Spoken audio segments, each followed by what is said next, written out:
Hello student, आज हमारा topic है राइबोसोम। स्टूडेंट, टॉपिक शुरू करने से पहले मेरे चैनल को लाइक करें, सब्सक्राइब करें एंड शेयर करें। तो चलिए स्टार्ट करते हैं टॉपिक और राइबोसोम।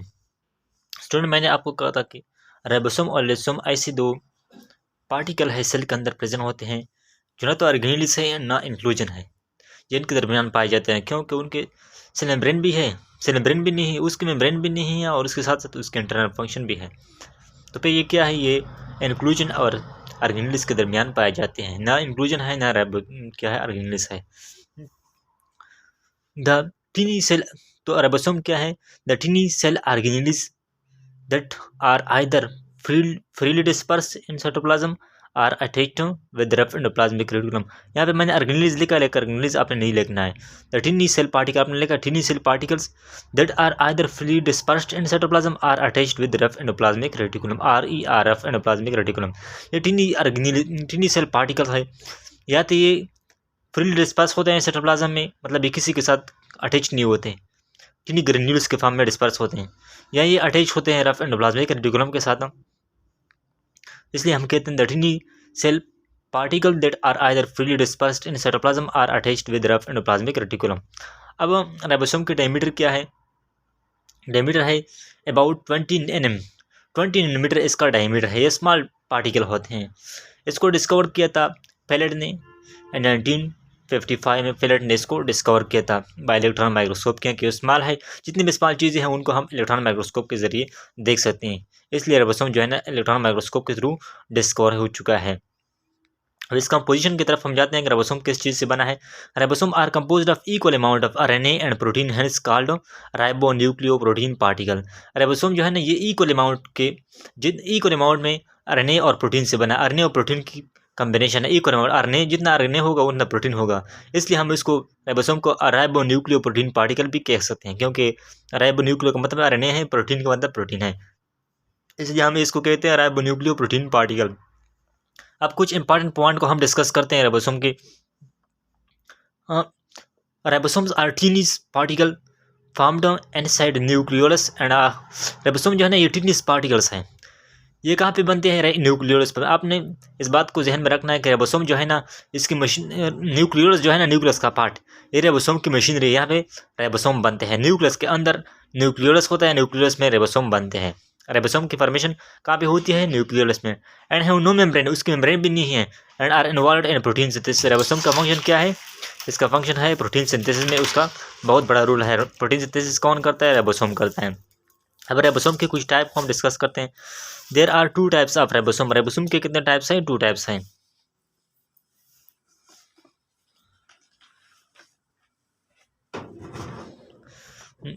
फर्स्ट जो है ना फ्री राइबोसोम। फ्री राइबोसोम कौन सा राइबोसोम है, those ribosomes which are freely dispersed in cytoplasm in cytosol and in form hemoglobin। मैंने आपको कहता है राइबोसोम या तो साइटोसोल में, साइटोप्लाज्म में फ्रीली डिस्पर्स होते हैं या अटैच होते हैं एंडोप्लाज्मिक रेटिकुलम के साथ। अब फ्री राइबोसोम वो राइबोसोम है जो साइटोप्लाज्म के अंदर, साइटोसोल कौन सा पार्ट है, साइटोप्लाज्म का पार्ट है, वहाँ पे क्या होते हैं, ये फ्रीली डिस्पर्स होते हैं, आपको ग्रेन्यूल्स की तरह दिखाई देते हैं। और इसका फंक्शन है, फ्री राइबोसोम का मेन फंक्शन क्या है, हेमोग्लोबिन फॉर्मेशन जो है ना, ये मेन फंक्शन है फ्री राइबोसोम का। दूसरा जो है ना अटैच्ड राइबोसोम। अटैच्ड राइबोसोम कौन से राइबोसोम है, those ribosome that are attached with endoplasmic reticulum. और कौन से endoplasmic reticulum, rough endoplasmic reticulum.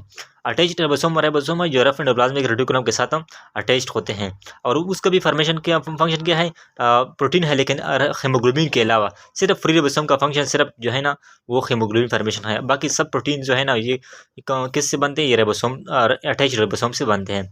There are 2 sub unit of you ribosome. You ribosome जो है ना, जितने भी राइबोसोम है या फ्री है या अटैच्ड है, सबकी 2 सब यूनिट्स होते हैं। 2 सब यूनिट से वो बनते हैं।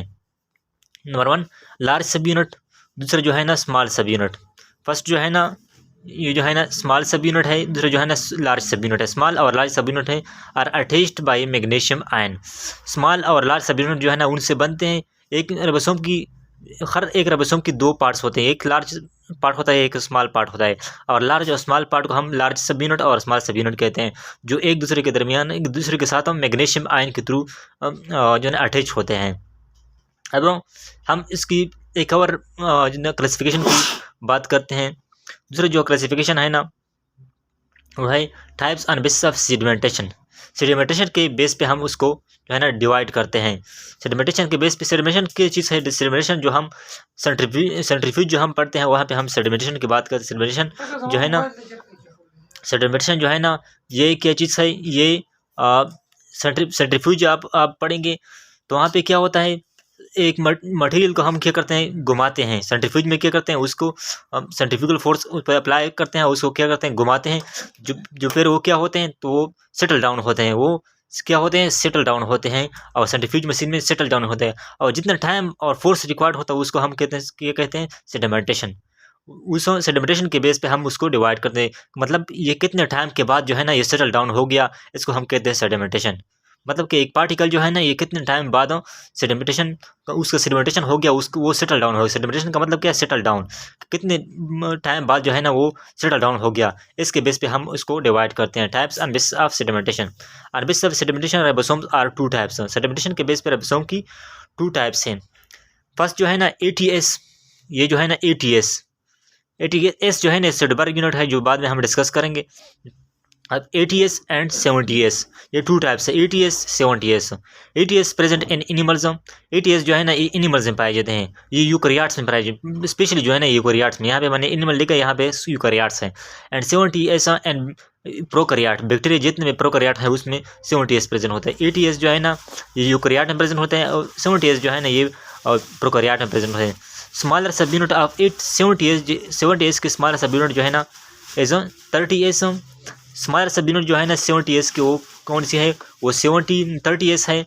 While larger as 50s, larger जो है ना 70s की स्मॉलर सब यूनिट 30s है, और लार्जर सब यूनिट जो है ना ये 50s है। इससे बनकर ये 70s बनता है। लेकिन यहाँ पे आपने ध्यान रखना है, यहाँ पे 30 है और यहाँ पे 50 है, तो इसकी कॉम्बिनेशन से क्या बनती है, इसी 80 बनती है, यहाँ पे 70 है। इसको हम बाद में डिस्कस करते हैं। स्मॉलर सब unit of ETS is 40s while larger is 60s। और ये वैसे भी है, 40s जो है ना ये स्मॉलर सब यूनिट है इस ATS का, और लार्जर सब यूनिट जो है ना उसका 60s है। आगे हम डिस्कस करते हैं।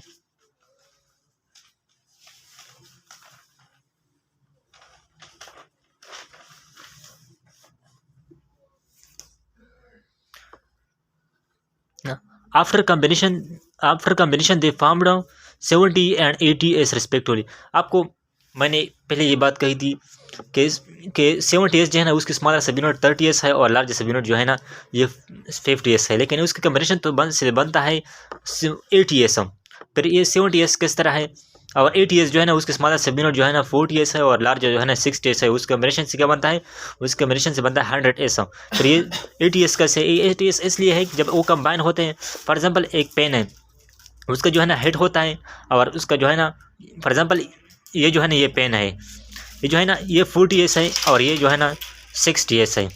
अब जब मैं इसको कंबाइन करता हूँ तो ये इसके अंदर जाता है, और ये इसकी वॉल्यूम जो है ना डिक्रीज हो जाता है। जब वॉल्यूम डिक्रीज हो जाता है तो ये इसकी कम्बिनेशन से फिर क्या बनती है, इस कम्बिनेशन जो है ना डिक्रीज हो जाती है, वो 80s आ जाता है। पहले ये तो 40s था, अब मैं इसके साथ कनेक्ट करता हूँ तो फिर ये बनता है कि 100s बनता है। अब जब मैं इसके अंदर ये जो है ना ये अंदर आ जाता है, और जो है ना इसका वॉल्यूम जो है ना डिक्रीज हो जाता है, तो फिर ये क्या बन जाता है, ये 80s बन जाता है या 70s बन जाता है। इसका जो है ना मेन रीज़न यही है। अब मैंने कहा था आपको स्वेडबर्ग यूनिट क्या चीज़ है, this is sedimentation rate and centrifugation. ये सेडिमेंटेशन रेट है। सेडिमेंटेशन मैंने आपको कहा था कि ये सेटल डाउन को होने के लिए एक टाइम रिक्वायर्ड होता है। सेटल डाउन कितना टाइम में वो सेटल डाउन हो जाता है। सेडिमेंटेशन सेटल डाउन को कहते हैं, या प्रेसिपिटेशन को कहते हैं, या सिंक को कहते हैं। ये सेडिमेंटेशन रेट की सेंट्रीफ्यूगेशन में सेडिमेंटेशन रेट के लिए एक यूनिट है। And is actually time measure, ये एक्चुअली टाइम है। स्वेडबर्ग यूनिट क्या है, ये एक्चुअली टाइम है।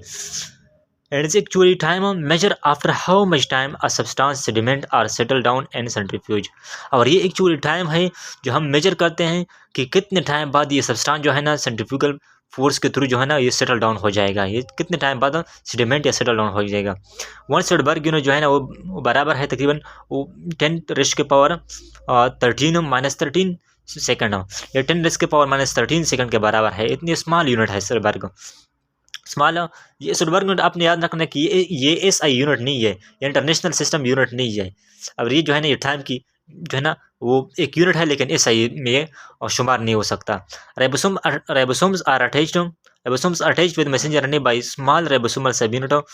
राइबोसोम जो है ना, आपको ये बात हम याद रखनी होनी चाहिए कि हम ये बार बार कहते हैं कि राइबोसोम जो है ना, वो राइबोसोम जो है ना प्रोटीन बनाता है और मैसेंजर आरएनए जो है राइबोसोम के साथ मिलकर फिर प्रोटीन बनाता है। लेकिन राइबोसोम की कौन सी यूनिट के साथ वो कंबाइन होकर प्रोटीन बनाता है, ये हमेशा जो याद रखना कि मैसेंजर आरएनए जो है ना, ये राइबोसोम की स्मॉल सब यूनिट के साथ मिल जाता है, जो हम बाद में डायग्राम के थ्रू डिस्कस करते हैं। अब जो है ना दूसरा जो पार्ट है, a group of ribosome attached with messenger RNA called polysome. For example, मैंने आपको कहा था कि राइबोसोम जो है ना, उसके स्मॉल सब यूनिट के साथ हम आरएनए जो है अटैच हो जाता है, फिर वो क्या बनाता है, फिर वो प्रोटीन बनाता है। प्रोटीन के लिए वो प्रोटीन वो फिर उस आरएनए से बन जाता है। अब हम group of ribosome attach with messenger RNA called polysome. For example, एक मैसेंजर आरएनए है, उसमें कोड है एक प्रोटीन के लिए, तो फिर वो क्या हो जाता है, वो इसके साथ एक राइबोसोम मिल जाता है। अगर उस मैसेंजर आरएनए में 3 या 4 प्रोटीन के कोड है, तो फिर उसके साथ ज़्यादा जो है ना राइबोसोम मिल जाते हैं। इसलिए हम कहते हैं कि a group of ribosome attach messenger RNA called polysome. अगर एक प्रोटीन की कोड है तो फिर एक राइबोसोम मिलना चाहिए, अगर ज़्यादा प्रोटीन की कोड है तो फिर ज़्यादा जो है ना राइबोसोम जो है ना उसके साथ अटैच हो जाते हैं। इसलिए हम कहते हैं group of ribosome attach with messenger RNA called polysome. ये पॉलीसोम सिर्फ और सिर्फ जो है ना बैक्टीरिया में होते हैं, ये जो है ना एनिमल में नहीं होते। ये हम प्रोकैरियोट में नहीं, प्रोकैरियोट में ज़्यादातर पॉलीसोम होते हैं और यूकैरियोट में नहीं होते, क्योंकि प्रोकैरियोट में एक आपने कहा है, प्रोकैरियोट में लक उपरान जो हम बाद में डिस्कस करेंगे, वो जो है ना ये टॉपिक इस बारे में है कि बैक्टीरिया के एक मैसेंजर आरएनए में ज़्यादातर प्रोटीन के कोड होते हैं और हमारे मैसेंजर आरएनए में सिर्फ एक प्रोटीन के कोड होते हैं, और इसलिए एक मैसेंजर आरएनए से ज़्यादा प्रोटीन राइबोसोम अटैच हो जाते हैं, जिसको हम पॉलीसोम कहते हैं। ये सिर्फ प्रोकैरियोट में होता है, यूकैरियोट में नहीं होता, क्योंकि यूकैरियोट के एक मैसेंजर आरएनए में एक प्रोटीन के कोड होते हैं और प्रोकैरियोट के एक मैसेंजर आरएनए में ज़्यादातर प्रोटीन के कोड होते हैं, जिसको हम पॉलीसोम कहते हैं। अब डायग्राम को हम डिस्कस करते हैं।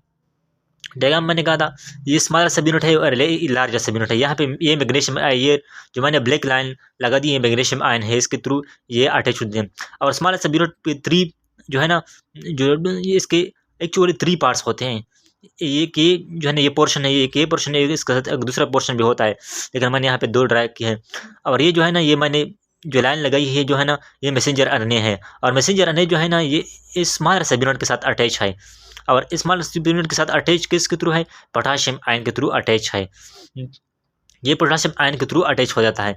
ये स्मॉलर सब यूनिट है, ये लार्जर सब यूनिट है। अब आपने याद रखना है कि 2 सब यूनिट जो है ना राइबोसोम के, वो आपस में अटैच हो जाते हैं मैग्नीशियम आयन के थ्रू, और मैसेंजर आरएनए और स्मॉलर सब यूनिट जो है ना आपस में अटैच हो जाते हैं पोटाशियम आयन के through. Messenger RNA bind with smaller सब यूनिट बाई पोटाशियम आयन। उम्मीद है स्टूडेंट आपको इस लेक्चर की समझ आ चुकी होगी। मजीद में लेक्चर देखने के लिए मेरे चैनल को लाइक करें, सब्सक्राइब करें एंड शेयर करें। Thank you for watching.